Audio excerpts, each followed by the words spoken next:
Hey there, YouTube. Well, at long last, I'm finally making a tour of my 2006 Honda Accord Ex Coupe. This is the 4-cylinder model. I got this car with around 143,000 miles, 143.5 to be exact. It now has about 152.5. I'll show you guys in a moment. But I have 8,500 miles into this car since mid-February, so I have driven this car quite a lot. Yeah, I'm so sorry for taking forever to post this tour. It is what it is, and let's put that behind it. We have this tour now. I'm doing it because I cleaned this car very well yesterday. Got dirty again because I went out last night. 16-inch alloy wheels. Yeah, these tires are just gone. I really milked them out. Yeah, I will be getting new tires for this car, I think sometime this week, because, yeah, this is just unsafe now.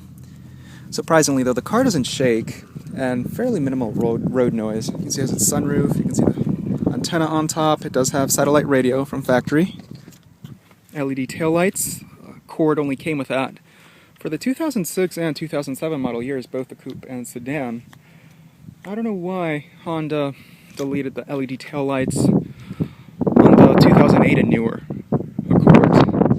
So yeah, 7th generation Accords, especially the 06 to 07 years were the sweet spots, in my opinion. 143,000 miles is what I got it with. I will admit the car does have a few dings here and there. Maybe a dent or two.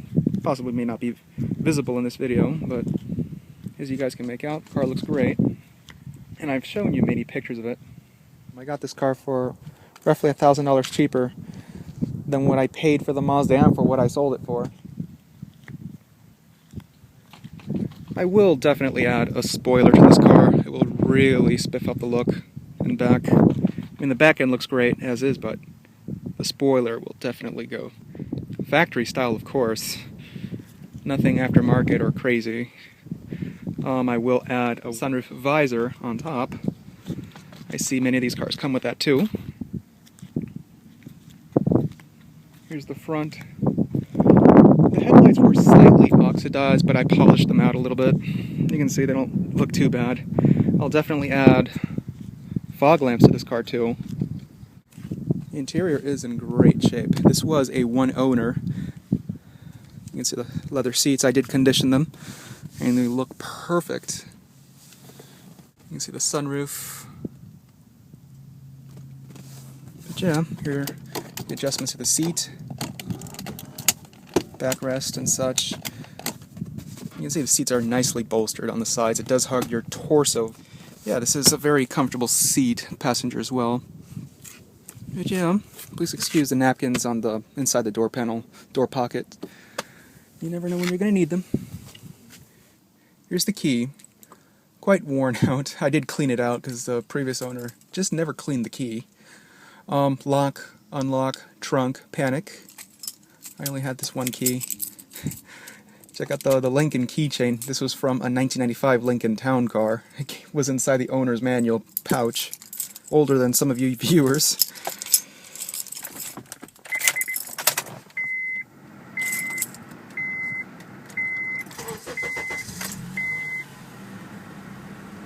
Oh, it's so hot outside. Now, the 7th generation Accord had a very good interior. Qualities were just excellent, much better than the newer Accords.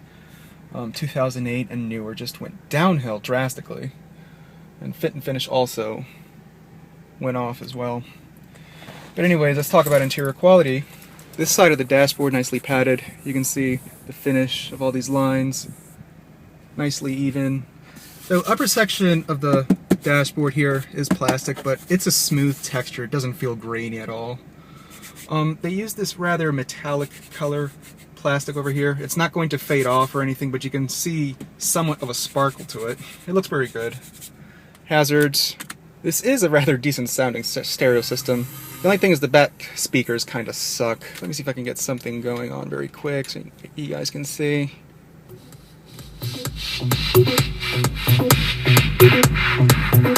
As you can tell, I love house music.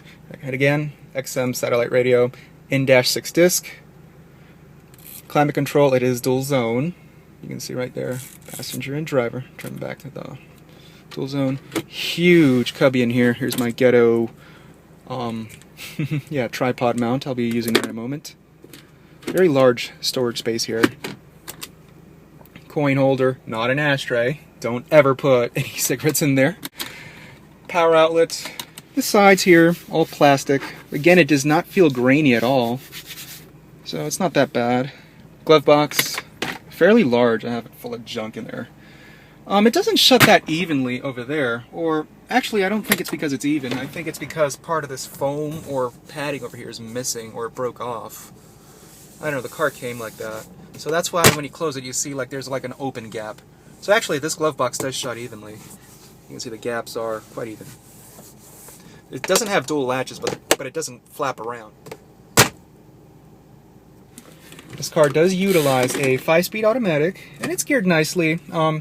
Geared towards efficiency because at 75 miles an hour, the revs are around 2,400 RPM, which is just excellent for a 4-cylinder car.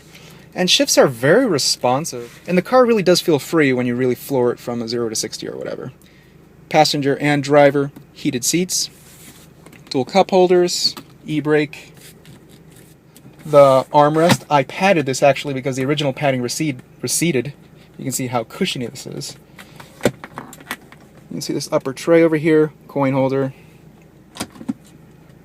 and a much larger center console. Center console is a bit jiggly, I will admit that. I do have a power outlet, that's where I route my iPod charger. iPhone charger. So yeah, you can see that upper tray. You can route the cable through here. Again, I don't know if you guys caught it. Oops, yep, right there. That's the point of that, and it does slide forward too, which is quite nice.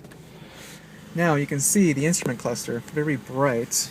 You can see how it fluctuates right there. That's the panel dim right there.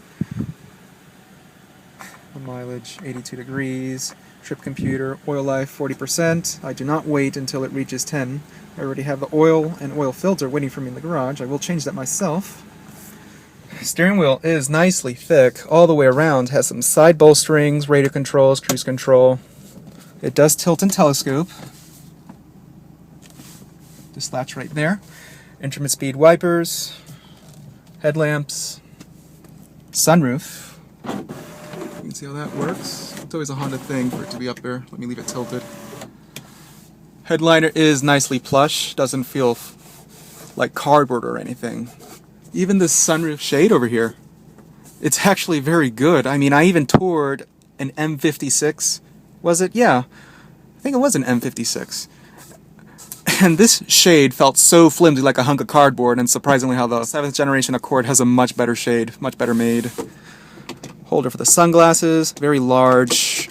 Map lights on and off right here for the interior lighting. There's one in the center too, as you guys can see. Mirror and vanity light.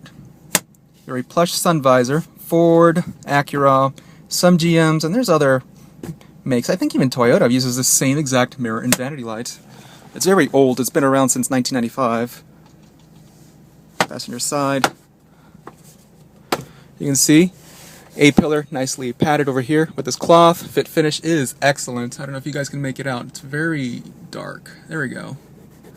It does have side curtain airbags, as indicated. Passenger side, fit finish is excellent. Door panel, nicely padded on top. Side as well, nicely padded. Armrest is more of a hard vinyl. It really isn't that padded, but at least it's not hard plastic. So you got to give them some credit there. I do notice, though, many of these 7th generation Accords do suffer here, especially in the coupe. You can see how it expands over here somewhat. I think that's the only drawback here on this door panel. But anyways, driver window, auto up and down, window lock, door locks, power door locks, power mirrors, and these mirrors are heated. That's something that you would pretty much find in luxury cars. It's surprising how the Accord had it. Anyways, dislodge the trunk, and fuel filler is to push down. I'll push it anyways, and open the hood. I'll show you the back seat. I'll show you again in the passenger side. But yeah, this side does tilt, though the other side is a lot easier as the seat slides forward. Yeah, there's the fuel filler lid. And here's the trunk, which is just large. back seats, the backrests, 60-40 split fold. Just tug on those straps and they will tumble down. The one thing I do not like about the trunk of this car are these hinges. I mean, once you really fill this trunk up, those hinges will be a problem. You can see how it just intrudes once you close the trunk. The car does have its spare tire right down there. Wrenches to the side. You can see that this is a huge trunk. Access is just excellent. Oh, let me show you here. The jack, never been used. I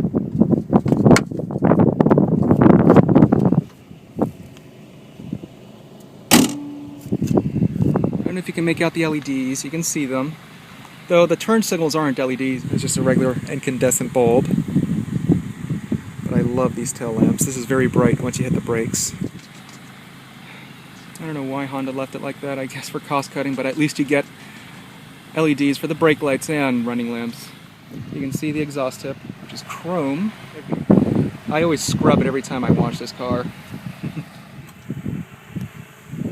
Another way to distinguish between the 4-cylinder and V6 models, single exhaust. The 4-cylinder models only come with one muffler versus the V6 models that come with dual mufflers. So it's hard to miss it. Make sure the passenger side, as I promised, and the back seat.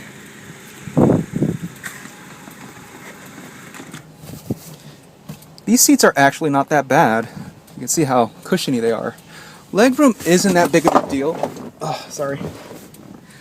Legroom isn't that big of a deal if you are a tall driver. I mean, that's how I have the seat positioned as I drive this car. And you can see not much at all. But if there's a passenger who is around 5'5" or so, I mean, legroom will just be adequate. You can see that's where the seat locks in. And I have some legroom, and it's not the most comfortable back seat, actually. Thigh support is just awful back here. Armrest, hard as a rock, but you do have a cup holder. Same thing on the left side. Lumbar support on the seats. And here's a better angle of the dashboard and the seats and such. It's really attractive. But again, back here in the back seat, you do not have an armrest, sadly.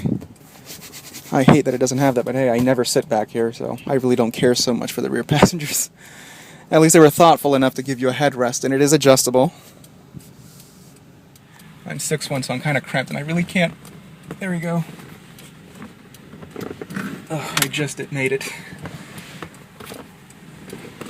Phew. This is not for me.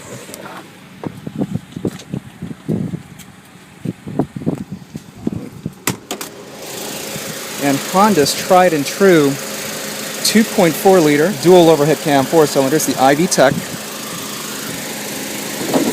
For 2006, it was upgraded to 166 horsepower, which is pretty good back in 06. I mean, right now it's not leading anywhere. And it's a very refined running engine. You can see running so smoothly and quiet with 152,000 miles. So just listen to it.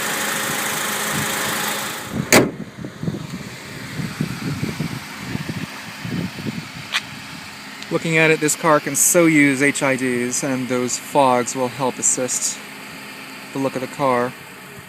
Yeah, you can see the mileage. Quite a lot. You see, engine sounds great.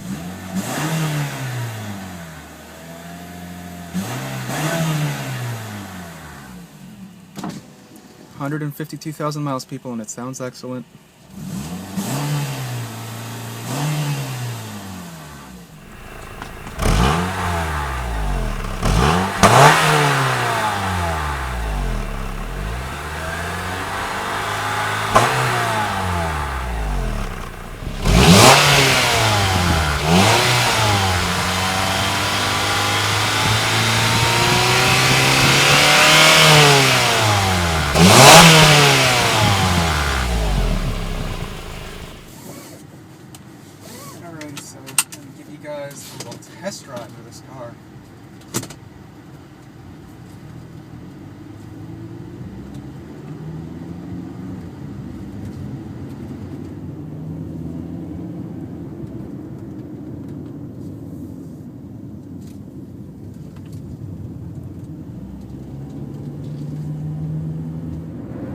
I really do enjoy driving this car. I mean, it feels so planted.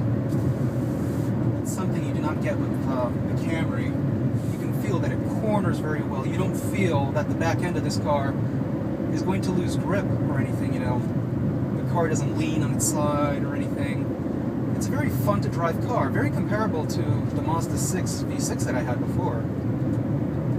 Just bear with the road noise. That's my fault because of me milking out these tires. I will attempt 0 to 60 in a moment. I will shut off here. Drive you guys around a little bit so you get a feel of this car. Shut this AC off. Gosh, I hope the camera doesn't tilt out or anything. Oh man, this was a great moment to really floor inside this traffic right now. Maybe I will. Yeah, I'll do it. This verse is not going to be this.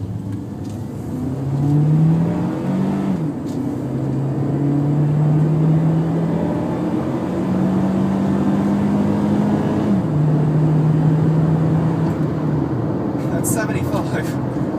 So, this car flew.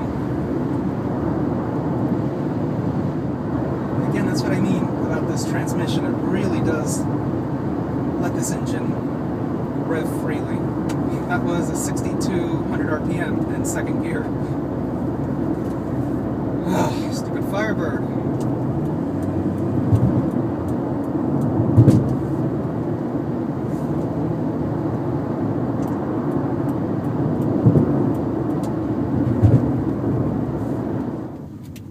It's so hot.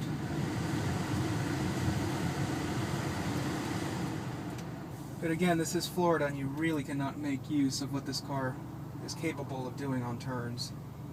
I mean, everything is just so straight. I hate it. That's one thing I love about up north, and I miss it so much. All the twisties, I just love twisties. I used to speed so much back in the day. And yes, there was a day back then for me. But you can see how the AC just hogs the power.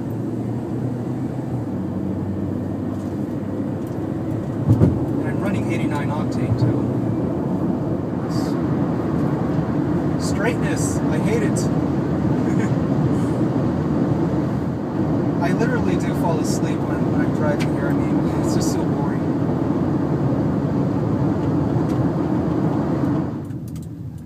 Anyways, YouTube, I hope you guys are enjoying this drive. I've never done a video like this before, especially mounted on a tripod. I kind of fabricated this homemade tripod. It's so awful with tape and a camera mount. It's so not for the iPhone.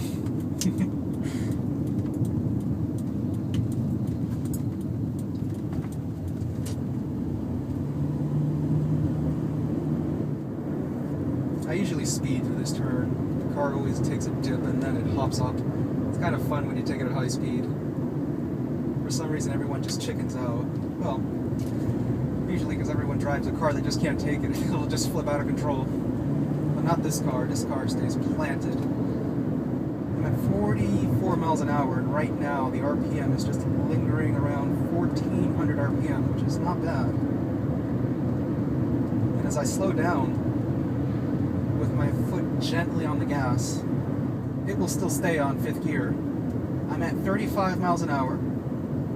It's at 1,200 RPM. Okay, now it went back into 4th.